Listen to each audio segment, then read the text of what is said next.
Hi MV family, இன்னைக்கு நான் உங்களுக்காக 2022 ரிலீஸ் ஆன மர்டர் இன் அகோண்டா அப்படின்னு சொல்லிட்டு ஒரு வெறித்தனமான ஹிந்தி மினி சீரிஸ் கொண்டு வந்திருக்கேன். மொத்தமாவே ஒரு 40 நிமிஷத்துக்குள்ள இந்த படத்தை பார்த்து முடிச்சிடலாம். இந்த படத்துடைய கதை என்ன அப்படின்னு சொல்லிட்டு பார்த்தோம்னா, ஒரு பெரிய பணக்கார வீட்டுக்குள்ள ஒரு லேடியை யாரோ கொலை பண்ணிட்டு போயிட்டு இருக்காங்க.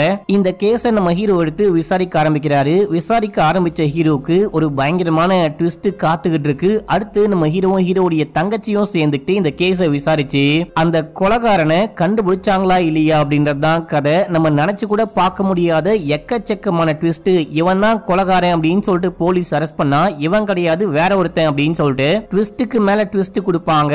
அதெல்லாம் என்ன கதை அப்படின்னு சொல்லிட்டு இந்த படத்தை முழுசா பார்த்து தெரிஞ்சுக்கோங்க. சரி வாங்க இந்த படத்தை டீடைலா பார்க்கலாம். அதுக்கு முன்னாடி நம்ம சேனலை சப்ஸ்கிரைப் பண்ணிக்கோங்க, பக்கத்துல வர பெல்லையும் கிளிக் பண்ணிக்கோங்க.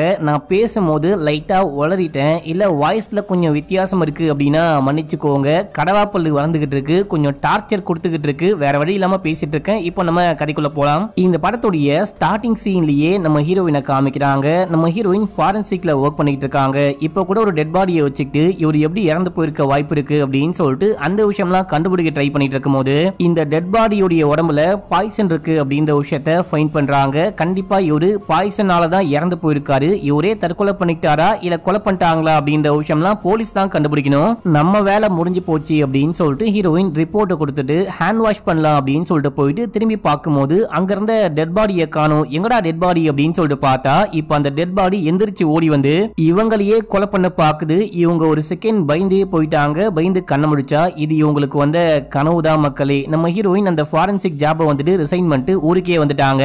ஊருக்கு வந்ததுல இருந்து அண்ணாகிட்டயும் சரியா பேசல, அம்மாகிட்டயும் பேச மாட்டாங்க, ஒரு மாதிரி உம்முனே இருக்காங்க. இந்த விஷயத்த நம்ம ஹீரோயினுடைய அம்மா ஹீரோயிட்ட சொல்றாங்க. அண்ணாவை நம்ம ஹீரோ அப்படின்னு சொல்லிட்டு வச்சுக்கலாம். டேய், உன் தங்கச்சிக்கு என்ன விஷயம் ஆச்சுன்னே தெரியல, திடீர்னு பார்த்தா சொல்லாம கொள்ளாம வேலையை விட்டு ஊருக்கு கிளம்பி வந்துட்டா. சரி ஓகே, வந்துட்டா ஏதாவது பேசுவா, யாரையாவது லவ் கிவ் பண்றாளா அப்படின்னு சொல்லிட்டு கேட்டு கல்யாணம் பண்ணி வைக்கலான்னு பார்த்தா வாயவே திறக்க மாட்டா, பேசவே மாட்டா. நீ கொஞ்சம் பேசி அந்த பொண்ணு யாரையாவது லவ் பண்றாளான்னு கேக்குறியா அப்படின்னு சொல்லும் போது, ஏமா இந்த விஷயம்லாம் நான் போயிட்டு எப்படிமா தங்கச்சி கிட்ட கேட்க முடியும், நீங்க பேசி பாருங்க, எனக்கு கொஞ்சம் வேலை இருக்கு, நான் கிளம்புறேன் அப்படின்னு சொல்லிட்டு கிளம்பிட்டாரு. நம்ம ஹீரோ ஒரு போலீஸ் எஸ்ஐயா இருப்பாரு. பக்கத்துல ஒரு பெரிய பங்களா வீடு இருக்கு. அந்த வீட்டை சேர்ந்த ஒரு லேடி இறந்து போயிட்டாங்க அப்படின்னு சொல்லிட்டு அந்த ஸ்பாட்டுக்கு போயிட்டு டெட் பாடியை பார்க்கும்போது அவங்க உடம்புல ரத்த கரையா இருக்கு. கத்திய வச்சு நெஞ்சிலேயே செமையா குத்தி கொலை பண்ணிருக்காங்க. இந்த கொலைகாரன் யாரா இருப்பான் அப்படின்னு சொல்லிட்டு ஹீரோ யோசிக்க ஆரம்பிக்கிறாரு. ஏதாவது எவிடன்ஸ் கிடைக்குமா அப்படின்னு சொல்லிட்டு பாக்குறாரு. அது மட்டும் இல்லாம இந்த டெட் பாடியை நிறைய போட்டோ எடுத்து தங்கச்சிக்கு அமுச்சு வைக்கிறாரு. இது மூலமா வச்சு தங்கச்சி கூட பேச ட்ரை பண்ணலாம் அப்படின்னு சொல்லிட்டு இந்த போட்டோஸ்லாம் அமுச்சிட்டு ஒரு வாய்ஸ் மெசேஜும் போட்டு விடுறாரு. இந்த கேஸை மட்டும் நான் முடிச்சிட்டேன் அப்படின்னா எனக்கு கண்டிப்பா ப்ரமோஷன் கிடைக்கும், நீ ஃப்ரீயா இருக்கும் போது இந்த போட்டோவை பார்த்து ஏதாவது கண்டுபிடிக்க முடியுதான்னு பாரு, எனக்கு ஹெல்ப் பண்ண முடியுதான்னு பாரு அப்படின்னு சொல்லிட்டு வாய்ஸ் மெசேஜை போட்டு விட்டு இந்த டெட் பாடியை முதல்ல பார்த்து யாரு தகவல் கொடுத்தாங்களோ அந்த லேடி கிட்ட போயிட்டு ஹீரோ விசாரிக்க ஆரம்பிக்கிறாரு. இந்த லேடி பல வருஷமா இந்த வீட்டுல வேலை பார்த்துக்கிட்டு இருக்காங்களா. காலையில வேலைக்கு வருவேன், நைட்டு வீட்டுக்கு போயிடுவேன், அப்படிதான் நேத்து கிறிஸ்மஸ் அப்படின்னு சொல்லிட்டு வேலைக்கு வந்துட்டு நேத்து நான் வேலையெல்லாம் முடிச்சுட்டு வீட்டுக்கு போயிட்டேன். இன்னைக்கு காலையில வந்து காஃபி கொடுக்கலாம், மேடம் எழுப்பலாம் அப்படின்னு சொல்லிட்டு வரும்போது மேடம் இறந்து கிடக்கிற விஷயத்த பார்த்துட்டு ஷாக் ஆயிட்டு நான் தான் உங்களுக்கு கால் பண்ணேன், இதை தவிர எனக்கு வேற ஒண்ணுமே தெரியாது அப்படின்னு சொல்லும் போது இறந்து போன லேடியோடைய ஹஸ்பண்ட் உள்ளுக்குள்ள உட்கார்ந்துட்டு கத்திக்கிட்டு இருக்காரு. யார் எனக்கு சுடுதண்ணி போடுவா, நான் குளிக்கணும், இறந்து போனவனுடைய ஆன்டியா சுடுதண்ணி போடுவாங்க, யாராச்சும் வந்து சீக்கிரமா எனக்கு சுடுதண்ணி போட்டு கொடுங்க அப்படின்னு சொல்லிட்டு கத்திக்கிட்டு இருக்கும் போது யார் அந்த ஆளு அப்படின்னு சொல்லிட்டு கேட்க அவரு தான் சாரு, இறந்து போன மேடம் உடைய ஹஸ்பண்ட் அப்படின்னு சொல்லும் போது சரி அந்த ஆள் கிட்ட போயிட்டு விசாரிச்சு பார்க்கலாம் அப்படின்னு சொல்லிட்டு உங்க மனைவி எப்படி இறந்து போனாங்க, நைட்டு முழுக்க நீங்களும் அவங்களும் ஒன்னா தானே படுத்துக்கிட்டு இருப்பீங்க, அப்படி இருக்கும் போது வேற யாரும் வந்து எப்படி கொலை பண்ண முடியும் அப்படின்னு சொல்லிட்டு கேட்கும் போது, யா உனக்கு என்ன கண்ணு குருடாவா இருக்கு, என்ன பாரு, நான் வீல் சேர்ல உட்கார்ந்துகிட்டு இருக்கேன், என்னால ஏஞ்சி நடக்க கூட முடியாது, ஏன் நிக்க கூட முடியாது. இந்த வீட்டுல மொத்தமா நானு என்னுடைய மனைவி என்னுடைய பொண்ணு அப்படின்னு சொல்லிட்டு 3 பேர் இருக்கும். ஆளுக்கு தனித்தனி ரூம். நான் வந்துட்டு கீழே என்னுடைய ரூம்ல ஸ்டே பண்ணுவேன், அம்மாவும் பொண்ணும் மேல வேற வேற ரூம்ல ஸ்டே பண்ணுவாங்க, நான்லாம் என் மனைவி கூட படுக்க மாட்டேன் அப்படின்னு சொல்லும் போது சரி ஓகே உங்களுக்கு யார் மேலேச்சும் டவுட் இருக்கா, யாராவது உங்க மனைவியை கொலை பண்ண வாய்ப்பு இருக்கா அப்படின்னு சொல்லிட்டு கேட்கும் போது அந்த விஸ்வாஸ் தான் கொலை பண்ணிருக்கான், அவனை போயிட்டு கண்டுபிடிங்க, என்ன வந்து தொல்லை பண்ணிட்டு இருக்காதீங்க அப்படின்னு சொல்லிட்டு கத்தும் போது இல்ல அந்த விஸ்வாஸ் யாரு அப்படின்னு சொல்லிட்டு கேட்கும் போது யோ எதுக்காகயா திரும்ப திரும்ப கேள்வி மேல கேள்வி கேட்டுக்கிட்டு இருக்க அப்படின்னு சொல்லிட்டு அங்கிருந்து ஏதோ துணியை தூக்கி அடிக்கும் போது யோ யாரையா நீ ஏன் அப்படி பண்ணிட்டு இருக்க அப்படின்னு சொல்லிட்டு நம்ம ஹீரோ வெளியே வந்து வேலைக்காரமாக கிட்ட யார் அந்த விஸ்வாஸ் அப்படின்னு சொல்லிட்டு கேட்கும் போது ஓ அவரா, அவர் எங்க மேடம் உடைய பெஸ்ட் ஃப்ரெண்டு அப்படின்னு சொல்லும் போது ஓ இது வேறையா, சரி ஓகே நேத்து நைட்டு ஆக்சுவலா என்ன விஷயம் ஆச்சு, உனக்கு என்ன தெரியுமோ எல்லாமே சொல்லு அப்படின்னு சொல்லிட்டு கேட்கும்போது இவங்க அப்படியே சொல்ல ஆரம்பிக்கிறாங்க. நமக்கு பிளாஷ்பேக்கா காமிக்கிறாங்க. நேத்து நைட்டு கிறிஸ்மஸ் அப்படின்னு சொல்லிட்டு எல்லாரும் ஒன்னா உட்காந்து சாப்பிட்டுக்கிட்டு இருக்காங்க. அந்த டைம்ல இந்த பொண்ணு மட்டும் நான் போயிட்டு விஸ்வாஷ் கூட சேர்ந்துட்டு இந்த கிறிஸ்மஸை செலிப்ரேட் பண்ண போறேன் அப்படின்னு சொல்லும் போது நீ எதுக்கு அவனை போயிட்டு பார்க்கணும், நீ எங்கெல்லாம் போக கூடாது, ஒழுங்கா அமைதியா உட்காந்து சாப்பிடு அப்படின்னு சொல்லும் போது இந்த பொண்ணு கடுப்பாயிட்டு சாப்பிடாம கொள்ளாம அங்கிருந்து ஏஞ்சி கிளம்புறா. அம்மா கடுப்பாகிறாங்க. இந்த விஷயத்த வேலைக்காரி பார்த்துட்டு இருக்காங்க. இந்த விஷயம் தான் ஆச்சு. அதுக்கப்புறம் நான் வேலையெல்லாம் முடிச்சுட்டு வீட்டுக்கு போயிட்டேன் அப்படின்னு சொல்லும் போது சரி பொண்ணுடைய ரூம் இது அப்படின்னு சொல்லிட்டு கேட்டு நம்ம ஹீரோ மேல போறாரு. மேல போனா அந்த பொண்ணு ரொம்ப கேஷுவலா இருக்கா. இந்த பொண்ணும் சரி இந்த பொண்ணுடைய அப்பாவும் சரி வீட்டுல ஒருத்தவங்க இறந்து போயிட்டாங்க, அதுவும் மனைவி இறந்து போயிட்டாங்க, அம்மா இறந்து போயிட்டாங்க அப்படின்ற சோகமே இல்லாம ஜாலியா இருக்காங்க, ரொம்ப ரொம்ப கேஷுவலா இருக்காங்க அப்படின்ற மாதிரி தான் தெரியுது. நேத்து நைட்டு நீ எதுக்காக சாப்பிடாம மேல வந்துட்ட, அம்மாக்கும் உனக்கும் ஏதாவது பிரச்சனையா சண்டையா அப்படின்னு சொல்லிட்டு கேட்கும் போது எனக்கு சாப்பிட பிடிக்கல அதான் மேல வந்துட்டேன். இப்ப என்கிட்ட கேள்விலாம் கேட்காதீங்க, உங்ககிட்ட ஆன்சர் பண்றதுக்கு நான் சரியான மூட்ல இல்ல, மூட் அவுட்ல இருக்கேன், தயவு செஞ்சு இங்க இருந்து கிளம்புங்க அப்படின்னு சொல்லிட்டு திமிரா போயிட்டு உட்கார்ந்துட்டு தம்ம பத்த வைக்க ட்ரை பண்றா. அந்த லைட்டர் சரியா ஒர்க் ஆகல அப்படின்னு சொல்லிட்டு அதுக்கும் காண்டாகும் போது இங்க பாருமா உன்னுடைய ஏஜ்ல நானும் இந்த மாதிரி தான் இருந்தேன், ஆனா நீ இந்த மாதிரிலாம் இருக்கக்கூடாது அப்படின்னு சொல்லும் போது ஓ அப்படின்னா உங்களுக்கும் பிஎம்எஸ் இருந்துச்சா அப்படின்னு சொல்லிட்டு கேக்குறா. பிஎம்எஸ்னா என்ன அப்படின்னு சொல்லிட்டு கேட்கும் போது பீரியட் வரத்துக்கு முன்னாடி பயங்கர ஸ்ட்ரெஸ்ஸா ஃபீல் பண்ணுவாங்களாம். இவருக்கு என்ன பேசுறது அப்படின்னே புரியல, அப்படியே அமைதியா நிக்கிறாரு. வேற ஏதாவது கொஸ்டின் இருக்கா அப்படின்னு சொல்லிட்டு அந்த பொண்ணு கேட்கும் போது சரி ஓகே விஸ்வாஷ் யாரு அப்படின்னு சொல்லிட்டு கேட்கும் போது கீழந்து இந்த பொண்ணுடைய அப்பா செமையா கத்த ஆரம்பிக்கிறாரு. நீ எதுக்காக அவனை பத்தி அங்க இங்கன்னு விசாரிச்சு டைம் வேஸ்ட் பண்ணிட்டு இருக்க, முதல்ல போயிட்டு அவனை கண்டுபிடி, அவனை கண்டுபிடிச்ச அப்படின்னாலே உனக்கு எல்லாமே தெரிய வரும் அப்படின்னு சொல்ல சரி யாரு தான் அந்த விஸ்வாஷ், எங்க ஸ்டே பண்ணிருக்கான் அப்படின்னு சொல்லிட்டு கேட்கும் போது அவனும் இதே வீட்டுல அந்த ரூம்ல அந்த பக்கமா ஸ்டே பண்ணிருக்கான், அங்க போயிட்டு பாருங்க அப்படின்னு சொல்லும் போது நம்ம ஹீரோ வெளியே போயிட்டு பாக்குறாரு. பார்த்தா அந்த பயபுள்ளைய ஆளக்கானும் எங்கேயோ ஓடி போயிட்டான் போல. அவன் யாரு, அவன் எப்படி உங்களுக்கு பழக்கமான அப்படின்னு சொல்லிட்டு அந்த பொண்ணு கிட்ட கேட்கும் போது ஆக்சுவலா ஒரு நாவல்லாம் எழுதுவான் ரைட்டரு, அந்த போட்டோஸ்லாம் கூட எடுப்பான், நல்ல ஒரு போட்டோகிராஃபரு. முதல்ல விஸ்வாஷ வந்துட்டு எனக்கு தான் நல்லாவே தெரியும், நான் தான் அம்மாக்கு அறிமுகப்படுத்தி வச்சேன், அதுக்கப்புறம் தான் எங்க வீட்டுல வந்து ஸ்டே பண்ணா அப்படின்னு சொல்லும் போது நல்ல குடும்பம்டா அப்படின்னு சொல்லிட்டு அவனை பத்தி இன்னும் சில டீடைல் எல்லாம் கேட்டு வாங்கிறாரு. அங்க இங்கன்னு சுத்தி முத்தி பார்க்கும்போது அந்த விஸ்வாஷுடைய வீட்டுக்கு ஆப்போசிட்லயே வந்துட்டு பாத்தீங்கன்னா செடிலாம் வளர்த்துக்கிட்டு இருப்பாங்க. அந்த செடிக்கு நடுவுல இருந்து நம்ம ஹீரோ ரத்தக்கரை படிஞ்ச ஒரு கத்தியை கண்டுபிடிக்கிறாரு. தக்காளி மாட்னாண்டா மாப்பிள அப்படின்னு சொல்லிட்டு நம்ம ஹீரோ எல்லா செக் போஸ்டையும் அலர்ட் பண்றாரு. அந்த கொலைகாரனுடைய பேரு விஸ்வாஷ், அவன் தான் இங்க கொலை பண்ணிட்டு தப்பிச்சு ஓடி போயிட்டான் போல, அவனை பாத்தீங்கன்னா உடனே கைது பண்ணுங்க அப்படின்னு சொல்லிட்டு இங்க இருந்து கிளம்பி வீட்டுக்கு போறாரு. வீட்டுக்கு போனா நம்ம ஹீரோடைய தங்கச்சி அந்த போட்டோஸ் எல்லாம் பாத்துக்கிட்டு இருக்காங்க. நம்ம ஹீரோ வீட்டுக்கு போனோடனே அம்மா கிட்ட அம்மா இங்க ஒரு பெரிய மாளிகை வீடு இருக்கு இல்லையா, அந்த வீட்டுல இருந்த அந்த லேடிய யாரோ கொலை பண்ணிட்டாங்க, நான் நேரா போனேன், யாரு கொலை பண்ணா அப்படின்னு சொல்லிட்டு கொலைகாரனையும் கண்டுபிடிச்சிட்டேன், கூடிய சீக்கிரமே கொலைகாரனையும் பிடிச்சிருவேன், எனக்கு ப்ரமோஷன் கிடைக்க போதே அப்படின்னு சொல்லிட்டு சந்தோஷமா சொல்லும் போது அண்ணா உனக்கு கொஞ்சம் கூட அறிவே கிடையாது, நீ அந்த போட்டோவை பாத்தியா இல்லையா, ஆக்சுவலா அந்த லேடிய கத்தியால குத்தி கொலை பண்ணல, அந்த லேடி இறந்து போனதுக்கு அப்புறம் தான் கத்தியாலேயே குத்தி இருக்காங்க, நீ நல்லா பாரு, அந்த லேடிய கத்தியால யாராவது குத்தி இருந்தாங்க அப்படின்னா அவங்க வந்துட்டு அந்த ரத்தத்தை கைய வச்சு மறைச்சிருப்பாங்க, வலிக்குது அப்படின்னு சொல்லிட்டு உயிரை காப்பாத்திக்க போராடி இருப்பாங்க, கையில கால்ல ரத்தம் படிஞ்சிருக்கும், அது மட்டும் இல்லாம அங்க இங்கன்னு ரத்தம் தெறிக்கவும் செஞ்சிருக்கும், நீ அந்த டெட் பாடி இருக்க ஸ்பாட்டை பார்த்த அப்படின்னா இந்த மாதிரி எந்த தடயத்தையும் நம்மளால பார்க்கவே முடியல, லைட்டா நெஞ்சில மட்டும் கத்தியால கொத்தின மாதிரி காயம் மட்டும் இருக்கு, லைட்டா ரத்தம் மட்டும் இருக்கு, சோ அந்த லேடி முன்னாடியே இறந்து போயிட்டு இருக்காங்க, இறந்து போனதுக்கு அப்புறம் தான் யாரோ கத்தியால குத்தி இருக்காங்க அப்படின்னு சொல்லும் போது ஐயோ என்னமா சொல்ற அப்படின்னு சொல்லிட்டு ஹீரோ ஷாக்காவ இதே டைம்ல கான்ஸ்டபிள் ஓடி வந்து சார் நாங்க அந்த விஸ்வாஷ அரெஸ்ட் பண்ணிட்டோம் அப்படின்னு சொல்லும் போது நம்ம ஹீரோக்கு தூக்கி வாரி போடுது. இதோட ஃபர்ஸ்ட் எபிசோட முடிக்கிறாங்க. இப்போ செகண்ட் எபிசோடைய ஸ்டார்டிங் சீன்லயே நமக்கு நம்ம ஹீரோயினுடைய கதையை காமிக்கிறாங்க. நம்ம ஹீரோயின் ஃபாரன்சிக்ல ஒர்க் பண்ணும்போது ஒரு டெட் பாடி கிடைச்சிருக்கு, அவர் வந்துட்டு தற்கொலை பண்ணிட்டாரோ அப்படின்னு சொல்லிட்டு சந்தேகமா இருக்கு, அந்த ஸ்பாட்டுக்கு முதல்ல நீங்க போங்க அப்படின்னு சொல்லிருப்பாங்க. நம்ம ஹீரோயினும் நம்ம ஹீரோனுடைய டீமும் அந்த ஸ்பாட்டுக்கு போயிட்டு அங்க என்ன விஷயமா இருக்கும் அப்படின்னு சொல்லிட்டு ஏதாவது க்ளூ கிடைக்குமா அப்படின்னு சொல்லிட்டு பார்க்கும்போது டெட் பாடிக்கு பக்கத்துல இருந்து ஒரு மருந்து பாட்டில கண்டுபிடிக்கிறாங்க, அது ஒரு விஷம், இந்த விஷத்தை குடிச்சுதான் இந்த மனுஷன் இறந்து போயிட்டாரு போல அப்படின்னு சொல்லிட்டு கூட ஒர்க் பண்றவங்க சொல்லும் போது கிடையாது, அதுக்கு வாய்ப்பே கிடையாது, இது விஷமா இருந்தாலும் அந்த அளவு வந்துட்டு ரொம்ப கம்மியா இருக்கு, இவ்வளவு கம்மியான அளவை ஒரு மனுஷன் எடுத்துக்கிட்டான் அப்படின்னா கண்டிப்பா இறந்து போக வாய்ப்பே கிடையாது, மற்ற விஷயம்லாம் ஒரு வாமிட்டு தலைவலி அதுக்கப்புறம் சில பல விஷயங்கள்லாம் வந்தாலும் இறந்து போக வாய்ப்பே கிடையாது அப்படின்னு சொல்லிட்டு கண்டுபிடிக்கிறாங்க. நம்ம போஸ்ட் மார்ட்டம் பண்ணி பார்ப்போம், போஸ்ட் மார்ட்டம் முடிஞ்சாதான் நம்மளால உண்மையா என்ன விஷயம் ஆச்சுன்னு கண்டுபிடிக்க முடியும் அப்படின்னு சொல்லிட்டு திரும்பி பார்க்கும்போது இறந்து போனவருடைய பொண்ணு அங்க அழுதுகிட்டு இருக்கா. அந்த பொண்ணுடைய பேரு வகீரா. சரி அந்த பொண்ணு கிட்ட கொஞ்சம் ஆறுதலா பேசலாம் அப்படின்னு சொல்லிட்டு போயிட்டு கொஞ்சம் வருஷங்களுக்கு முன்னாடி என்னுடைய அப்பா இறந்து போகும்போதும் எனக்கு இந்த மாதிரி தான் கஷ்டமா இருந்துச்சு, நீங்க கவலைப்படாதீங்க அப்படின்னு சொல்லும் போது அந்த பொண்ணு கருப்பாயிட்டா. உங்க அப்பா இறந்து போனதும் என்னுடைய அப்பா இறந்து போனதும் ஒண்ணு கிடையாது, எங்க அப்பா தற்கொலை பண்ணி இறந்து போயிருக்காரு அப்படின்னு சொல்லும் போது யாரு சொன்னா, உங்க அப்பா வந்துட்டு தற்கொலை பண்ணி இறந்து போல, கண்டிப்பா வேற என்னமோ நடந்திருக்கு, நீங்க கவலைப்படாதீங்க, கண்டிப்பா என்ன விஷயமாச்சோ அதை நான் கண்டுபிடிக்காம விட மாட்டேன் அப்படின்னு சொல்லும் போது அந்த பொண்ணு பயங்கரமா அப்படியே கீழே விழுந்து அழுகிறா. நம்ம ஹீரோயின் சமாதானப்படுத்தலாம் அப்படின்னு சொல்லிட்டு பக்கத்துல உட்கார்ந்து அந்த பொண்ணு கிட்ட ஆறுதலா ஒரு 4 வார்த்தை பேசும்போது திடீர்னு அந்த பொண்ணு என்ன விஷயம் யோசிச்சானே தெரியல, நம்ம ஹீரோயினுக்கு பச்சைக்குன்னு ஒரு மொத்தத்தை கொடுத்துட்டா. நம்ம ஹீரோயினுக்கு என்ன பேசுறது அப்படின்னே தெரியாம அங்க கிளம்பி வந்துட்டாங்க. இப்ப அப்படியே ரியல் டைம்ல போலீஸ் ஸ்டேஷன்ல காமிக்கிறாங்க. நம்ம ஹீரோ ஸ்டேஷனுக்கு போயிட்டு அந்த விஸ்வாஷ புடிச்சு பொலன்னு பொழக்கிறாரு. எதுக்காக அந்த லேடியை கொலை பண்ண அப்படின்னு சொல்லிட்டு கேட்கும்போது, ஐயோ சார் நான் ஏன் கொலை பண்ண போறேன், நான் கொலை பண்ண என்ன மோட்டிவ் இருக்கு அப்படின்னு சொல்லிட்டு கேட்கும்போது, சரி ஓகே இறந்து போன லேடிக்கும் உனக்கும் என்ன கனெக்ஷன் அப்படின்னு சொல்லிட்டு கேட்கும்போது, அந்த லேடி என்னுடைய ஃப்ரெண்டு அப்படின்னு சொல்றான். அந்த வயசு லேடி உனக்கு ஃப்ரெண்டா, அவங்களுக்கு 50 உனக்கு 30, அந்த வயசு லேடி கூட ஃப்ரெண்ட்ஷிப் வச்சிருப்பியா அப்படின்னு சொல்லிட்டு கேட்கும்போது,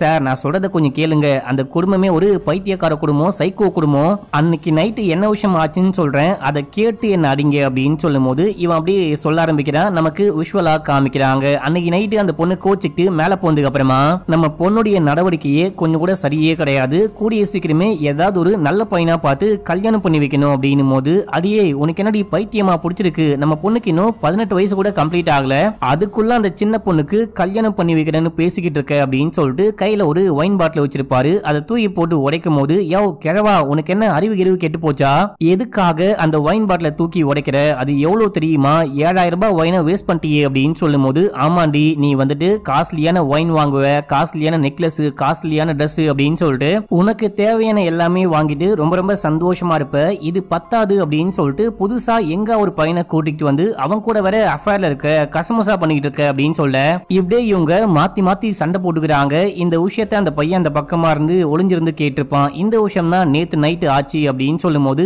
அதுக்கப்புறம் நீ போயிட்டு அந்த லேடியை கொலை பண்ணிட்டியா, சரி உனக்கும் அந்த பொண்ணுக்கும் என்ன கனெக்ஷன் அப்படின்னு சொல்லிட்டு கேட்கும் போது, அந்த பொண்ணு அதுக்கு மேல அது ஒரு சரியான பைத்தியம் முடிச்ச வெட்டிக்கிளி சார், இவங்கெல்லாம் பாதி பைத்தியம் அப்படின்னா அந்த பொண்ணு பரம்பரை பைத்தியம் அப்படின்னும் போது, அந்த பொண்ணு என்னையா காரியம் பண்ணா அப்படின்னு சொல்லிட்டு கேட்கும் போது அதுக்கும் இவன் ஒரு கதையை சொல்ல ஆரம்பிக்கிறான். இவன் வந்துட்டு ரைட்டர் அண்ட் போட்டோகிராஃபரும் கூட.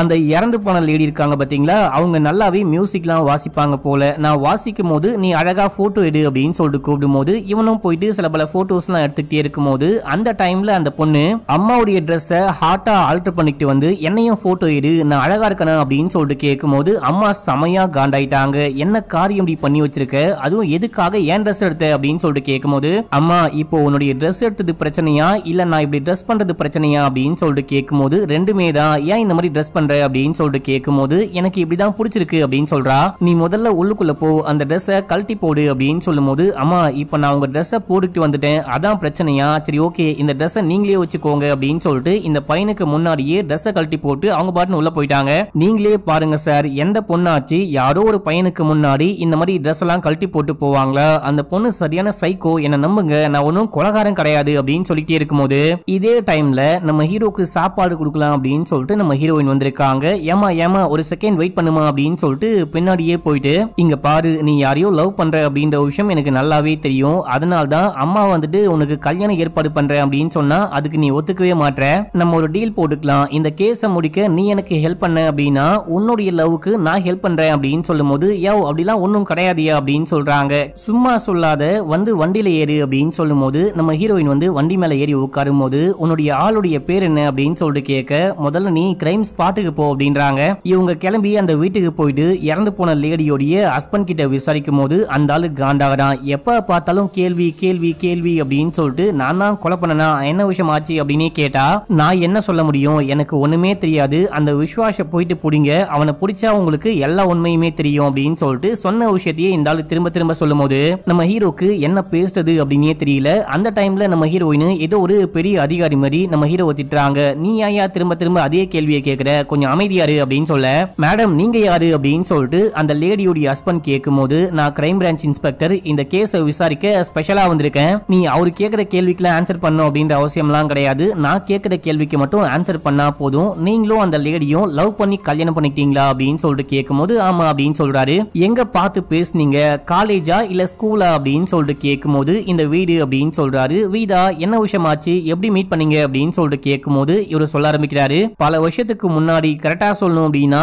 29 வருஷத்துக்கு முன்னாடி இந்த வீட்ல டிவி ரிப்பேர் அப்படின்னு சொல்லிட்டு இந்த ஹஸ்பண்ட் டிவியை ரிப்பேர் பண்ண வந்திருக்காரு. அப்போ இந்த வீட்ல இறந்து போன லேடியும் லேடியோடைய ஆண்டியும் மட்டும்தான் வாழ்ந்துகிட்டு இருக்காங்க. பக்கத்து வீட்ல ஒருத்தர் இருக்காரு, அவரு பியானோலாம் வாசிச்சுக்கிட்டு இருக்காரு. அப்போ இந்த லேடி வந்துட்டு டான்ஸ் ஆடிட்டு இருக்காங்க. இந்த லேடியோடைய பேரு மாலா. மாலாவை பார்த்தோன்னே நம்ம பாலாக்கு ரொம்ப ரொம்ப பிடிச்சு போச்சு. இவங்களை பார்த்து சைட் அடிச்சுட்டே இருக்கும் போது என் கூட வா, நீயும் நானும் சேர்ந்து டான்ஸ் ஆடலாம் அப்படின்னு சொல்லிட்டு டான்ஸ் ஆட ஆரம்பிச்சிருக்காங்க. அந்த பாயிண்ட்ல பார்த்ததும் பத்திச்சு அப்படின்ற மாதிரி காதல் வந்திருக்கு. இந்த விஷயத்த ஆன்டி பார்த்துட்டு யாரா நீ டிவியை சரி பண்ணுவ அப்படின்னு சொல்லிட்டு பார்த்தா என் வீட்டு பொண்ணையே உசார் பண்ணிட்டியா அப்படின்னு சொல்லிட்டு சண்டை போடும்போது மாலாக்கும் பாலாக்கும் ரொம்ப பிடிச்சிருக்கு. ஆனா நம்ம லவ் ஆன்டி எதிர்க்கிறாங்க அப்படின்னு சொல்லிட்டு இவங்க ஏதோ ஒரு ஊருக்கு ஓடி போயிட்டு இருக்காங்க. மாலாக்கு வந்துட்டு அந்த வாழ்க்கை ரொம்ப ரொம்ப கஷ்டமா இருக்கு. கல்யாணத்துக்கு அப்புறமா புருஷன் ஒழுங்காவே பாத்துக்க மாட்டான், அடிக்கிறான், திட்டுறான் அப்படின்னு சொல்லிட்டு எப்ப பார்த்தாலும் சண்டை போட்டுட்டே இருந்திருக்காங்க. இதே டைம்ல ஆன்டிக்கு கொஞ்சம் கொஞ்சமா வயசாகுது. இவங்களுக்கும் ஒரு பெண் குழந்தை பிறக்குது. சரி ஓகே, நீங்க திரும்பி வீட்டுக்கே வாங்க அப்படின்னு சொல்லிட்டு ஆன்டி வந்துட்டு வீட்டுக்கே சேர்த்துக்கிறாங்க.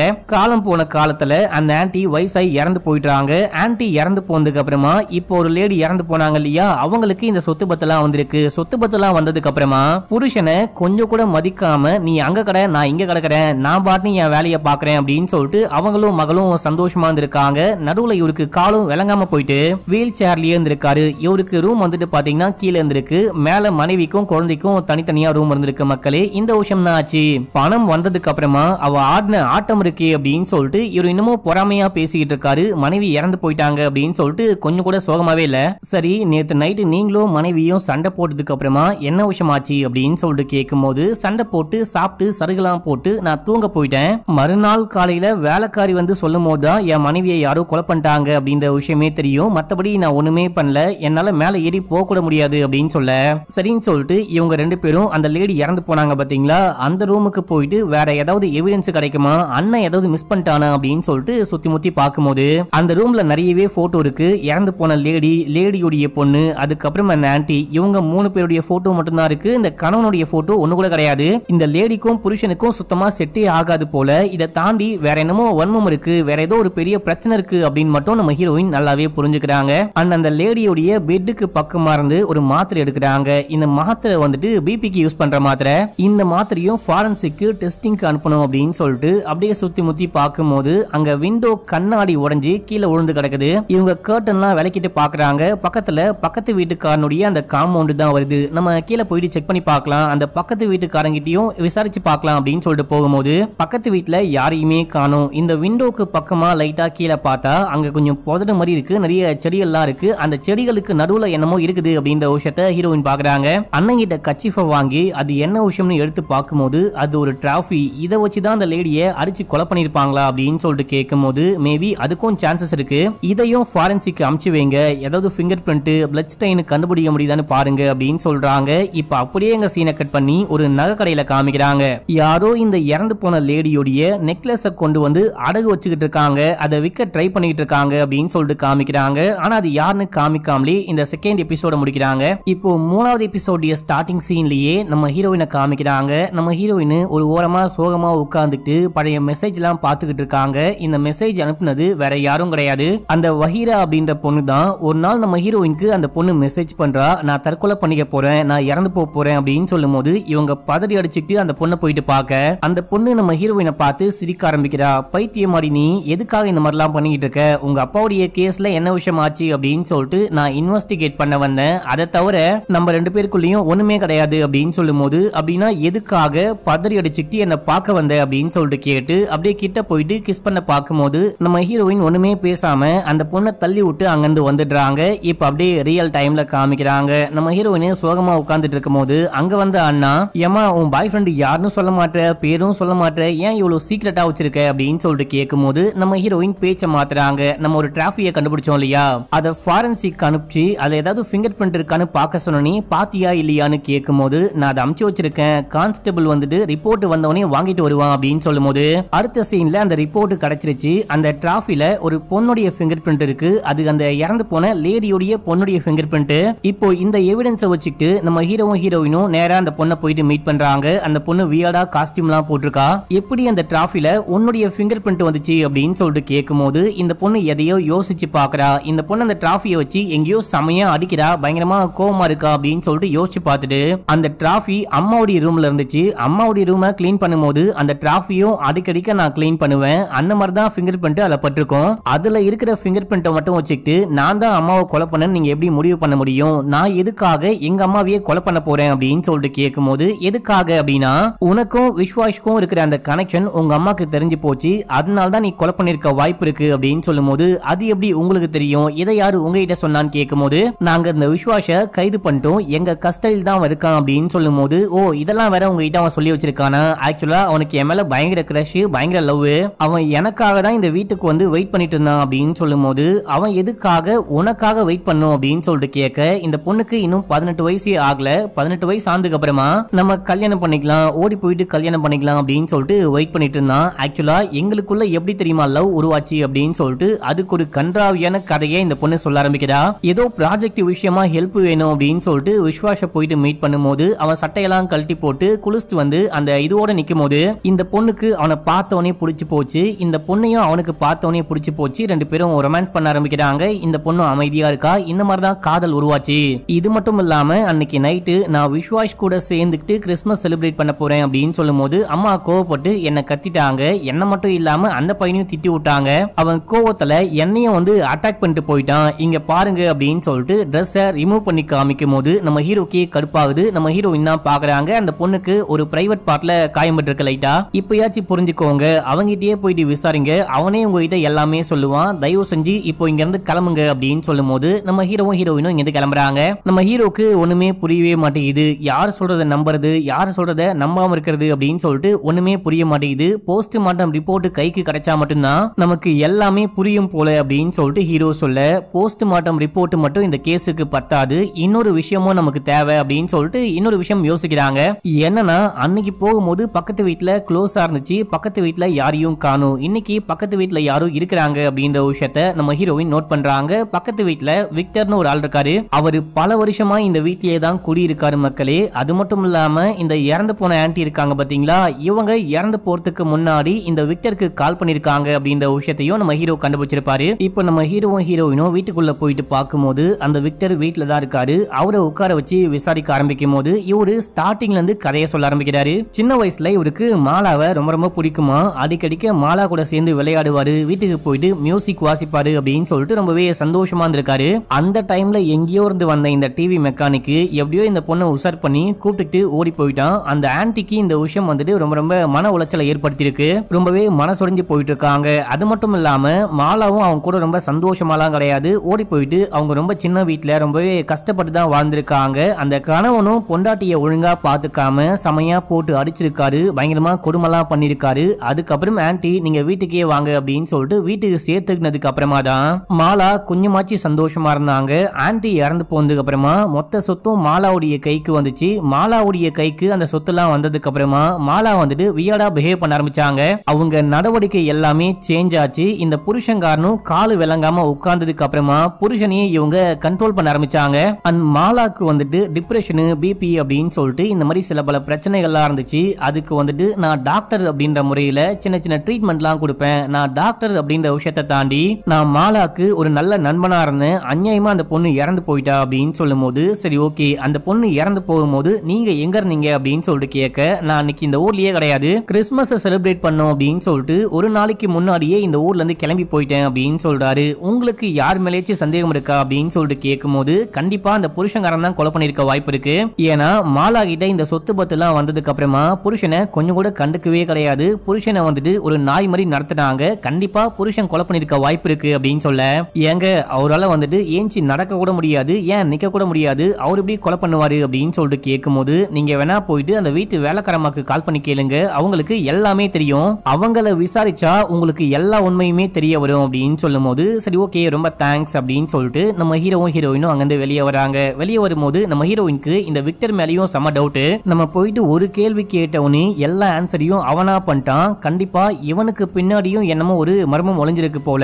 மாலா இறந்து போன அன்னைக்கு இவன் எங்க இருந்தா, இவன் எந்த ஊருக்கு போனா அப்படின்னு சொல்லிட்டு எல்லா டீடைலும் எனக்கு வேணும்னு ஹீரோயின் கேக்குறாங்க. அடுத்து வீட்டுல காமிக்கிறாங்க. நம்ம ஹீரோயினுடைய ரூமை கிளீன் பண்ணும்போது அம்மா ஒரு வளையலை கண்டுபிடிக்கிறாங்க.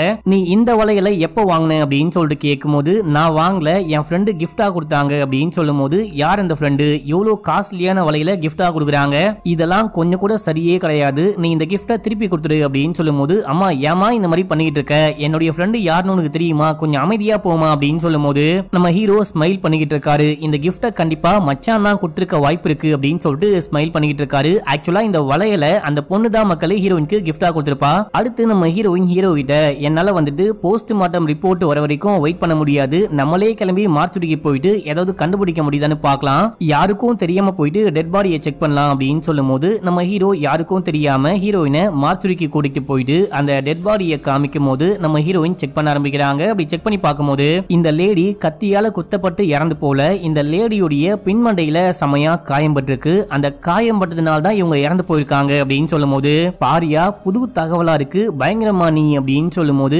அது மட்டும் கிடையாதுன்னு சொல்லிட்டு இன்னொரு ட்விஸ்டையும் கொடுக்குறாங்க. இந்த மாதிரி தலையில அடிபட்டு இறந்து போறாங்க அப்படின்னா அவங்க மூளையில சில பல கெமிக்கல் ரியாக்ஷன்லாம் நடந்து மூக்கு காது வாய்னு சொல்லிட்டு ரத்தம் வர நிறையவே வாய்ப்பு இருக்கு. இந்த லேடி தலையில பலமா காயம்பட்டு இறந்து போனாங்க அப்படின்னா எதுக்காக காதுல மூக்குல வாயிலன்னு சொல்லிட்டு ரத்தமே வரல அப்படின்னு சொல்லிட்டு கேட்கும்போது மேபி அந்த கெமிக்கல் ரியாக்ஷன் நடக்காம இருந்திருக்கலாம், அதனால தான் ரத்தம் வரல போல அப்படின்னு சொல்லிட்டு ஹீரோ சொல்லும்போது கண்டிப்பா அந்த ரியாக்ஷன் நடக்கல அப்படின்னு தான் தோணுது. இப்போ இந்த கேஸ்ல உண்மையான குற்றவாளி யாருன்னு கண்டுபிடிக்கணும் அப்படின்னா போஸ்ட்மார்ட்டம் ரிப்போர்ட் மட்டும் பத்தாது, டாக்ஸிகாலஜியோடைய அந்த ரிப்போர்ட்டும் வேணும் அப்படின்னு சொல்லிட்டு கேட்க, ஏமா அந்த ரிப்போர்ட்டுக்கு அப்ளை பண்ணி இந்த டெட் பாடியை தூக்கிட்டு போயிட்டு அந்த விஷயம்லாம் டெஸ்ட் பண்ணிட்டு ரிப்போர்ட் கையில வரதுக்கு முன்னாடி எனக்கு என் வேலை போயிடுச்சுன்னு ரிப்போர்ட் வரும் போலயே அப்படின்னு சொல்லிட்டு ஹீரோ புலம்பிட்டு இருக்காரு. அடுத்து அந்த லேடியோடைய பொண்ணை காமிக்கிறாங்க. அந்த பொண்ணு ரூமுக்கு போயிட்டு அந்த காயத்தை பார்த்துக்கிட்டு இருக்கா. ஆக்சுவலா அந்த பையன் கடிச்சதுனாலயோ அடிச்சதுனாலயோ இந்த காயம் வந்திருக்காது, இந்த பொண்ணே வந்துட்டு தன்னை போட்டு காயப்படுத்திட்டு இருப்பா. சோ நம்ம ஹீரோகிட்டையும் ஹீரோயின் கிட்டையும் இந்த பொண்ணு பொய் சொல்லிருக்கா அப்படின்னு சொல்லிட்டு காமிக்கிறாங்க. இதே டைம்ல அந்த அப்பங்காரன் வீல் சேர்ல இருந்து எந்திரிச்சு அப்படியே படிக்கட்டுல கொஞ்சம் தவழ்ந்து மேல வந்துகிட்டு இருக்காரு அப்படின்னு சொல்லிட்டு காமிச்சு இந்த எபிசோடிய முடிக்கிறாங்க. இப்ப அப்படியே 4வது எபிசோடிய ஸ்டார்டிங் சீன்லயே இந்த அப்பங்காரன் படிக்கட்டு வழியா தவழ்ந்து மேல அம்மாவுடைய ரூமுக்கு வந்து இந்த லேடி கிறிஸ்துமஸ் அன்னைக்கு நைட் வந்துட்டு பாத்தீங்கன்னா ஒரு நெக்லஸ் போட்டு இருந்திருப்பாங்க. அந்த நெக்லஸை இப்போ காணாம போயிடுச்சு, கண்டிப்பா வீட்டுல எங்கேயாச்சும் அந்த லேடி கழட்டி வச்சிருக்க வாய்ப்பு இருக்கு, அந்த நெக்லஸை நம்ம ஆட்டையை போட்டுடலாம் அப்படின்னு சொல்லிட்டு வீடு முழுக்க தேடி பார்க்கும்போது எங்க தேடியும் அந்த நெக்லஸை காணவே காணும், ஒருவேளை பொண்ணு ஆட்டையை போட்டுப்பாளோ அப்படின்னு சொல்லிட்டு பொண்ணு கிட்ட போயிட்டு கேட்கும்போது யாவ் நைனா நான் எதுக்காக அந்த நெக்லஸை ஆட்டையை போட போறேன், எனக்கு எதுவுமே தெரியாது அப்படின்னு சொல்லும்போது நீ பொய் சொல்லாம உண்மையை சொல்லு, இல்ல அப்படின்னா நான் போலீஸ்க்கு போயிட்டு உன்னை மாட்டி விடுவேன், நீ தான் அந்த நெக்லஸ் ஆட்டையை போட்ட அப்படின்னு சொல்லி மாட்டி விடுவேன் அப்படின்னு சொல்லும்போது போயிட்டு சொல்லு, நானும் சொல்லுவேன் நீ அந்த நெக்லஸ் ஆட்டையை போட்ட, அது மட்டும் இல்லாம நீ தான் அம்மாவை கொலை பண்ணன்னு எனக்கு டவுட்டா இருக்குன்னு சொல்லுவேன், உன்னால தான் வீல் சேரை விட்டு இறங்க கூட முடியாது, நீ எப்படி இந்த படிக்கட்டு ஏறி மேல வந்த, நீ தான் அம்மாவை கொலை பண்ணியா அப்படின்னு சொல்லிட்டு கேட்கும்போது அடி பாவி விஷமே, நான் எதுக்காகடி உங்க அம்மாவை கொலை பண்ண போறேன், நான் கிட்ட போனாலே உங்க அம்மா எலிய நசுக்கிற மாதிரி என்ன நசுக்கி தூக்கி போட்டுருவா, அப்படி இருக்கும்போது நான் எப்படி அம்மாவை கொலை பண்ண முடியும் அப்படின்னு சொல்லிட்டு கேட்க, அப்படின்னா வேற யாரெல்லாம் கொலை பண்ண அப்படின்னு சொல்லிட்டு கேட்கும்போது உங்க அம்மா செத்தா சாவரா, இப்போ அந்த நெக்லஸ் எங்க போச்சு, அந்த நெக்லஸ் ரொம்ப ரொம்ப காஸ்ட்லியான நெக்லஸ், ஒருவேளை போலீஸ்காரங்களே ஆட்டையை போட்டாங்களோ அப்படின்னு சொல்லிட்டு இந்த அப்பங்காரன் கேட்கும்போது மேபி இருக்க வாய்ப்பு இருக்கு, நம்ம போலீஸ் கிட்ட இந்த விஷயத்த சொல்லலாம் இன்ஃபார்ம் பண்ணலாம் அப்படின்னு சொல்லிட்டு ரெண்டு பேரும் ஒரு முடிவுக்கு வராங்க. மறுநாள் காலையில நம்ம ஹீரோவையும் ஹீரோயினையும் கூப்பிட்டு வச்சு இந்த மாதிரி நெக்லஸ் காணோம் அப்படின்னு சொல்லும் போது இல்லையே நான் வந்து பார்க்கும்போது அந்த டெட் பாடியில நெக்லஸே கிடையாது, அப்படி ஒரு நெக்லஸையே நான் பார்க்கவே இல்லை அப்படின்னு சொல்லும் போது இல்ல இல்ல நேத்து நைட் என் பொண்டாட்டி கண்டிப்பா நெக்லஸ் போட்டிருந்தா காலையில பார்க்கும்போது தான் அது காணாம போச்சு அப்படின்னா உங்க டிபார்ட்மெண்ட்ல இருக்க யாரோ தான் இன்வெஸ்டிகேஷன் பண்றேன் அப்படின்னு சொல்லிட்டு வந்து அது காஸ்ட்லியான நெக்லஸ்னு சொல்லிட்டு ஆட்டையை போட்டு கொண்டு போயிட்டாங்க போல, கொஞ்சம் விசாரிச்சு கண்டுபிடிச்சு கொடுங்க அப்படின்னும் போது சரி ஓகே அது என்ன விஷயம்னு நான் பாக்குறேன் அப்படின்னு சொல்றாரு. சரி என் பொண்டாட்டியோட டெட் பாடியை எப்போ ஹேண்ட் ஓவர் பண்ணுவீங்க அப்படின்னு சொல்லிட்டு கேட்கும்போது கூடிய சீக்கிரமே அந்த ப்ரொசீஜர்லாம் முடிஞ்சதுக்கு அப்புறமா உங்க மனைவியோட டெட் பாடி உங்களுக்கு கிடைக்கும் அப்படின்னு சொல்லிட்டு இப்ப நம்ம ஹீரோ இங்க இருந்து கிளம்புறாரு. கிளம்பி ஸ்டேஷனுக்கு போயிட்டு அந்த விஸ்வாஷ போட்டு புலன் புழக்கிறாரு, விசாரிக்கிறாரு. கண்டுபிடிச்சிட்டா அந்த நெக்லஸுக்காக தான் அந்த லேடியை கொலை பண்ணியா, எப்படி நெக்லஸ் ஆட்டையை போட்டு அந்த லேடியை கொலை பண்ணியா, இல்ல அப்படின்னா கொலை பண்ணிட்டு ஆட்டையை போட்டியான்னு கேட்கும்போது ஐயோ சார் நான் அந்த லேடியை கொலையே பண்ணல அப்படின்னும் போது அப்படின்னா நெக்லஸ் நீ தான் ஆட்டையை போட்டியான்னு கேட்கும்போது இப்ப இவன் உண்மையை சொல்ல ஆரம்பிக்கிறான். இவன் ரைட்டரும் கிடையாது போட்டோகிராஃபரும் கிடையாது, ஒரு வித்தியாசமான திருட்டு பையன் மக்களே, ஏதாவது ஒரு பெரிய பணக்கார வீட்டுக்குள்ள ஏதாவது போய் சொல்லி உள்ள நுழைஞ்சிருவானா, அந்த உள்ளுக்குள்ள போனதுக்கு அப்புறமா சரியான நேரமா பார்த்து பக்காவா பிளானும் போட்டு அந்த வீட்டுக்குள்ள இருக்க பணம் நகையெல்லாம் ஆட்டையை போட்டுட்டு ஓடி போயிடுவானா. இது வரைக்கும் நிறைய வாட்டி இந்த மாதிரி ஆட்டையை போட்டிருக்கேன், ஆனா ஒரு வாட்டி கூட கொலை பண்ணது கிடையாது, கொலை பண்ண ட்ரை பண்ணதும் கிடையாது, என்ன நம்புங்க. அது மட்டும் இல்லாம நான் ஒன்னும் அந்த பொண்ணை ட்ரை பண்ணல, அன்னைக்கு குளிச்சுட்டு வெளியே வரும்போது அவளாதான் வந்து என் கூட ரொமான்ஸ் பண்ண ஆரம்பிச்சா, நான் லைட்டா கம்பெனி கொடுத்தேன், அதை தாண்டி மத்தபடி நான் ஒண்ணுமே பண்ணவே இல்லை, அந்த பொண்ணு மேல எனக்கு காதலும் கிடையாது, ஒன்னும் கிடையாது, நான் கொலையும் பண்ணல அப்படின்னு சொல்லி கேட்கும்போது அங்க வந்த கான்ஸ்டபிள் ஒரு குட் நியூஸ்னு சொல்றாரு. என்ன அப்படின்னு சொல்லிட்டு கேட்கும்போது, இப்போ அந்த நகை காணாம போச்சு அப்படின்னு சொன்னாங்க பாத்தீங்களா, இந்த மாதிரி ஒரு நகை காணாம போச்சு அப்படின்னு சொல்லிட்டு நிறையவே தேட ஆரம்பிச்சிருக்காங்க. அந்த நகையுடைய போட்டோவை சர்க்குலேட் பண்ணி விட்டுருக்காங்க. இந்த போட்டோவை பார்த்துட்டு ஒரு நகை கடைக்காரரு, அந்த நகை என்கிட்ட தான் இருக்கு, ஒரு லேடி தான் வந்து அந்த நகையை என்கிட்ட வித்தாங்க அப்படின்னு சொல்லும் போது, யார் அந்த லேடி அப்படின்னு சொல்லிட்டு கேட்க, வேற யாரு, அந்த வீட்டுல வேலை பார்க்குற வேலைக்காரமா தான். இப்போ அந்த லேடியை கூட்டிட்டு வந்து விசாரிக்க ஆரம்பிக்கிறாங்க. விசாரிக்கும் போது இந்த ஆளு சொன்னா நான் தான் வித்தன், நீங்க நம்பிடுவீங்களா, உங்ககிட்ட என்ன எவிடன்ஸ் இருக்கு அப்படின்னு சொல்லிட்டு கேட்கும்போது, ஏமா கொஞ்சோண்டு ஒரு குருவி ஆய அளவுக்கு கூட உனக்கு மூளையே கிடையாதா, நீ விற்க போனியே அந்த கடை முழுக்க சிசிடிவி கேமரா இருக்கு அப்படின்ற விஷயத்த பார்க்கவே இல்லையா, அதை வச்சுதான் கண்டுபிடிச்சோம் அப்படின்னு சொல்லும் போது இந்த பொண்ணு வசமா மாட்டிக்கிட்டா. இப்ப அப்படியே உண்மையை சொல்ல ஆரம்பிக்கிறாங்க. சார் நான் தான் அந்த நகையை ஆட்டையை போட்டேன், ஆனா அந்த லேடியை நான் கொலையெல்லாம் பண்ணல அப்படின்னு சொல்லிட்டு இவங்க உண்மையை சொல்ல ஆரம்பிக்கிறாங்க. வழக்கம் போல அந்த லேடியை எழுப்பலாம் அப்படின்னு சொல்லிட்டு காலையில வீட்டுக்கு போகும்போது அவங்க தூங்கிட்டு இருந்தாங்க. என்ன தூங்கிட்டு இருக்காங்க அப்படின்னு சொல்லிட்டு பார்த்தா மூச்சு பேச்சே இல்லாம கடந்தாங்க, அவங்க இறந்து போயிட்டாங்க அப்படின்ற விஷயத்த புரிஞ்சுக்கிட்டு நகையை ஆட்டையை போட்டு வச்சுக்கிட்டு அதுக்கப்புறமா தான் உங்களுக்கு கால் பண்ணேன். இந்த விஷயம் தான் ஆச்சு, மேடமை நான் கொலை பண்ணல, கண்டிப்பா அந்த புருஷங்காரன் தான் மேடமை கொலை பண்ணிருக்க நிறையவே வாய்ப்பு இருக்கு அப்படின்னு சொல்லும் போது, அந்த ஆளால எப்படி கொலை பண்ண முடியும், அவரால் தான் நடக்கவே முடியாது, நிக்க கூட முடியாது, அவர் எப்படி கொலை பண்ணுவாரு அப்படின்னு சொல்லிட்டு கேட்கும் போது, நீங்க வேற கொஞ்ச நாளைக்கு முன்னாடி வரைக்கும் நான் தான் அந்த ஆளை குளிப்பாட்டுவேன், பவுடர் அடிச்சு பொட்டு வச்சு அண்டவர் மாட்டி விடுறது கூட என்னுடைய வேலை தான், ஆனா ஒரு நாள் திடீர்னு பார்த்தா அந்த ஆள் ஏஞ்சி நின்னுட்டு இருந்தான், அட பாவி விசகிருமி, அப்படின்னா உன்னால ஏஞ்சி நிக்க முடியுமா அப்படின்னு சொல்லிட்டு பார்த்து நான் ஷாக் ஆயிட்டேன். அதுக்கப்புறம் அந்த ஆளை நான் குளிப்பாட்டது கூட கிடையாது, அவரே தான் குளிச்சுக்கிறாரு, அவரால் நல்லாவே நிக்க முடியும் அப்படின்னு சொல்றாங்க. இதை கேட்ட நம்ம ஹீரோக்கு ஒரு ஐடியா வருது. நேரா கான்ஸ்டபிளை கூப்பிட்டு அந்த வீட்டுக்கு போயிட்டு அப்பாவையும் பொண்ணையும் மீட் பண்ணி நாளைக்கு வந்துட்டு ஃபாரன்சிக் டீம் வராங்க, அவங்க வந்து இந்த ரூமை தரவா செக் பண்ணி பார்த்தாங்க அப்படின்னா ஒரு சின்ன முடி ஒரு சின்ன நகத்தை கூட வச்சு கொலைகாரன் யாரு அப்படின்னு சொல்லிட்டு ஈஸியாவே கண்டுபிடிச்சிருவாங்க. அவங்க வந்து செக் பண்ற வரைக்கும் நீங்க அந்த ரூம் பக்கமே போயிடாதீங்க, ரூம்குள்ளேயே போயிடாதீங்க, அந்த ரூமை லாக் பண்ணி வைங்க அப்படின்னு சொல்லிட்டு கிளம்புறாரு. எதுக்காக இப்படி சொல்றாரு அப்படின்னு சொல்லிட்டு பார்த்தா, இவங்க ரெண்டு பேர்ல யாரோ தான் கொலை பண்ண வாய்ப்பு இருக்கு அப்படின்னு சொல்லிட்டு நம்ம ஹீரோக்கும் ஹீரோயினுக்கும் டவுட். இந்த மாதிரி சொல்லிட்டு வந்தா கண்டிப்பா உண்மையான கொலைகாரன் வீட்டுக்குள்ள போயிட்டு அந்த ரூம்குள்ள போயிட்டு ஏதாவது கிளீன் பண்ண பார்ப்பான், அந்த எவிடன்ஸ் எல்லாம் அடிக்க பார்ப்பான், இதை வச்சு அந்த கொலைகாரன் யாருன்னு கண்டுபிடிச்சிடலாம் அப்படின்னு சொல்லிட்டு நம்ம ஹீரோ பிளான் பண்ணிட்டு வீட்டுக்கு வராரு. ஹீரோயினும் வீட்டுக்கு வராங்க. வீட்டுக்கு வந்தோடனே அம்மா லபோ திபோன்னு கத்த ஆரம்பிக்கிறாங்க, செமையா புலம்புறாங்க. ஏதோ ஒரு பொண்ணு உன்னுடைய ஃப்ரெண்டு அப்படின்னு சொல்லிட்டு வீட்டுக்கு வந்தா, அந்த பொண்ணை பார்த்தாலே எனக்கு சுத்தமா பிடிக்கவே இல்ல, செருப்பு காலோட வீட்டுக்குள்ள வரா, நேரா ஒரு ரூமுக்கு போறா, அங்க இங்கன்னு நடமாடிக்கிட்டு இருக்கா, யார் அந்த பொண்ணு, எதுக்காக நம்ம வீட்டுக்கு வரா அப்படின்னு சொல்லிட்டு கேட்கும் போது நம்ம ஹீரோயினுக்கு தூக்கி வாரி போடுது. அந்த பஹீரா தான் வீட்டுக்கு வந்திருக்கா போல அப்படின்னு சொல்லிட்டு ஹீரோயின் புரிஞ்சுக்கிறாங்க. நான் உன்னை நாளைக்கு மீட் பண்ணோம் அப்படின்னு சொல்லிட்டு அந்த பொண்ணு மெசேஜும் பண்ணி வச்சிருக்கா. அது மட்டும் இல்லாம நம்ம ஹீரோயின் ஊருக்கு வந்தாங்க பாத்தீங்களா, ஊருக்கு வந்தவொடனே ஹீரோயினை ஃபாலோ பண்ணிட்டு அந்த பொண்ணு இந்த ஊருக்கு வந்துட்டா போல. நம்ம ஹீரோயின் எங்க போறாங்க எங்க வராங்க அப்படின்னு சொல்லிட்டு எல்லாமே ஃபாலோ பண்ணி, உனக்கு இந்த ட்ரெஸ் நல்லா இருக்கு, இந்த மாதிரியே ட்ரெஸ் பண்ணு அப்படின்னு சொல்லிட்டு போட்டோ வேற எடுத்து அமுச்சு வச்சிருக்கா. இதையும் பார்த்து நம்ம ஹீரோயின் ஷாக் ஆகுறாங்க. இதோட இந்த எபிசோட முடிக்கிறாங்க. இப்போ 5வது எபிசோட் ஸ்டார்டிங் சீன்லயே நம்ம ஹீரோயின் போயிட்டு அந்த பொண்ணை மீட் பண்றாங்க. நீ எப்படி இங்க வந்த, எதுக்காக என்ன ஃபாலோ பண்ற அப்படின்னு சொல்லிட்டு ஹீரோயின் கேட்கும்போது, அதுக்கு அந்த பொண்ணு ஆன்சர் பண்ணாம, நான் வாங்கி கொடுத்த வளையலுங்க, அதை ஏன் கழட்டுன்னு, அதுக்கப்புறம் நீ எதுக்கு சொல்லாம கொள்ளாம அந்த ஊர்ல இருந்து கிளம்பி இந்த ஊருக்கு வந்த அப்படின்னு சொல்லிட்டு கேட்கும்போது, இங்க பாரு உனக்கும் எனக்கும் பெருசா எந்த கனெக்ஷனும் கிடையாது, உங்க அப்பாவுடைய கேஸை விசாரிக்க வந்த, அதை தவிர வேற ஒண்ணுமே கிடையாது அப்படின்னும் போது, நீ எதுக்காக அப்பாவுடைய கேஸை முழுசா விசாரிக்காம பாதிலேயே விட்டு இந்த ஊருக்கு வந்துட்ட அப்படின்னு சொல்லிட்டு கேட்கும்போது, எனக்கு வேலை பிடிக்கல அதான் வந்துட்டேன் அப்படின்னு சொல்றாங்க. வேலை பிடிக்கல அப்படின்னு சொல்லிட்டு ரிசைன் பண்ணிட்டு வருவியா அப்படின்னு சொல்லிட்டு கேட்கும்போது, ஆமா அது ஏன் இஷ்டம் அப்படின்னு சொல்றாங்க.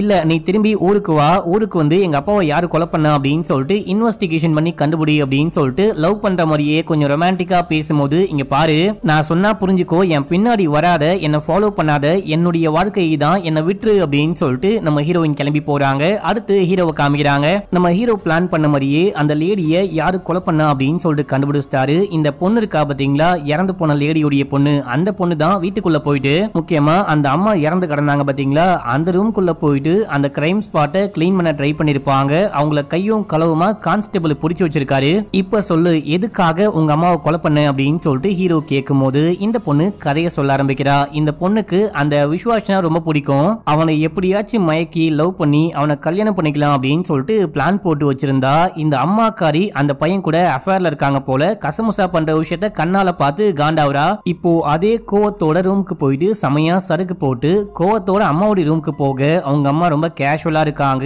இந்த அம்மாவுடைய கிஃப்ட் அப்படின்னு சொல்லிட்டு கிறிஸ்மஸ் கிஃப்ட கையில கொடுத்துட்டு நீ படிக்கணும் அப்படின்னு சொன்ன இல்லையா, நீ பெங்களூருக்கு போயிட்டு படி, உனக்கு பிடிச்ச மாதிரி குட்டி குட்டியா ட்ரெஸ் போட்டுக்கோ, எந்த பிரச்சனையும் கிடையாது, நீ இங்க இருக்க வேணாம், நீ பெங்களூருக்கு போயிட்டு சந்தோஷமா இரு அப்படின்னு சொல்லும் போது நான் சந்தோஷமா இருக்க என்ன போக சொல்றீங்களா, இல்ல நீங்க அந்த விஸ்வாஸ் கூட சந்தோஷமா இருக்கணும் அப்படின்னு சொல்லிட்டு போக சொல்றீங்களா, எனக்கு எல்லாமே தெரியும், உனக்கும் அந்த விஸ்வாஸ்க்கும் ஒரு கனெக்ஷன் இருக்கு, எதுக்காக இந்த மாதிரி பண்ற, எதுக்காக என் காதல்ல குறுக்கால வந்த அப்படின்னு சொல்லிட்டு கோவத்துல அம்மாவை பிடிச்சி தள்ளி விட்டு அந்த டிராஃபி எடுத்து அம்மா அடிக்கலாம் அப்படின்னு தான் பாத்துருப்பா. ஆனா மனசு வராம அங்க இருக்க டேபிள்ல அடிச்சுட்டு விண்டோ வழியா தூக்கி போட்டு அங்க இருந்து கிளம்புறா. இப்ப பாரு நான் போயிட்டு அந்த விஸ்வாச கரெக்ட் பண்றேன் பாரு, அவன் கூட கசமுசா பண்றேன் பாரு அப்படின்னு சொல்லிட்டு போனா அவன் காண்ல இருக்கான். இதுக்கு முன்னாடியே அம்மா போயிட்டு விஸ்வாச திட்டாங்க போல, உனக்கும் என் பொண்ணுக்கும் என்ன கனெக்ஷனு, நீ என் வீட்லயே இருக்காத, இங்க இருந்து போ அப்படின்னு சொல்லிட்டு திட்டி விட்டு போயிட்டாங்க போல. அவன் அந்த காண்ல இருக்கான். இந்த பொண்ணை பார்த்தவனே செமையா திட்ட ஆரம்பிக்கிறான். இங்க பாரு உனக்கும் எனக்கும் செட்டே ஆகாது, நான் கிளம்புறேன் அப்படின்னு சொல்லிட்டு இந்த பையன் அங்கிருந்து கிளம்பி போயிட்டான். என்னடா இது, நமக்கு எதுவுமே நல்லதாவே நடக்க மாட்டேங்குது, இந்த பையனும் நம்மளை ஏமாத்திட்டு போயிட்டான், அம்மாவும் நமக்கு துரோகம் பண்ணிட்டாங்களே அப்படின்னு சொல்லிட்டு மறுபடியும் அம்மா கிட்ட சண்டை போடலாம் அப்படின்னு சொல்லிட்டு ரூமுக்கு போனா அங்க அம்மா வந்துட்டு மூச்சு பேச்சே இல்லாம கிடக்குறாங்க.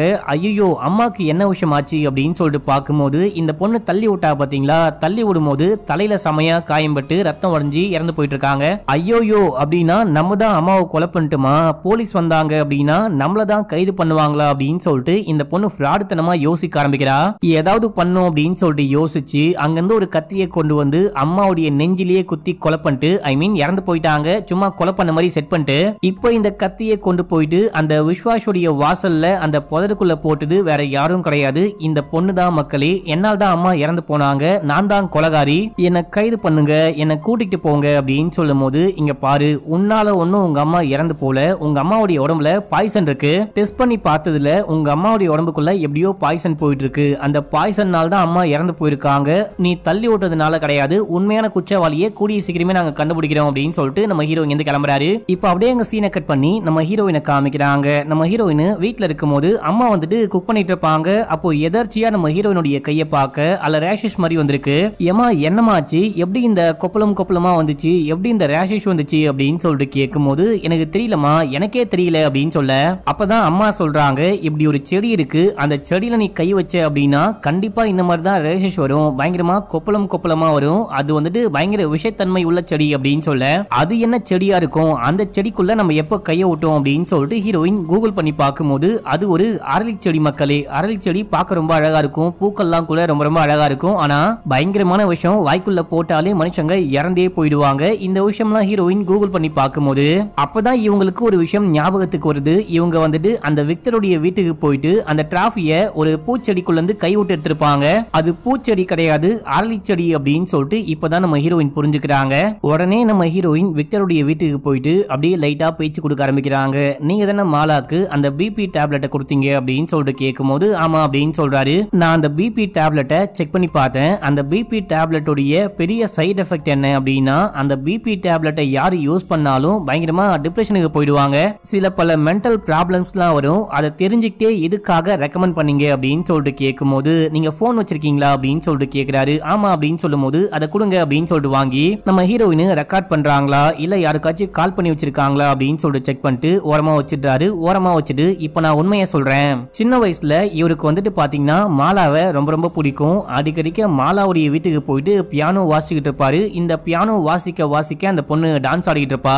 எப்படியாச்சும் கொஞ்சம் கொஞ்சமா பேசி மாலாவை உசார் பண்ணி கல்யாணம் பண்ணிக்கலாம் அப்படின்னு சொல்லிட்டு பார்க்கும்போது அந்த டிவி மெக்கானிக் வந்து இந்த பொண்ணை உசார் பண்ணி கூட்டிட்டு ஓடி போயிட்டு இருப்பான். இவரு மனசுடைஞ்சு போயிட்டு இருப்பாரு.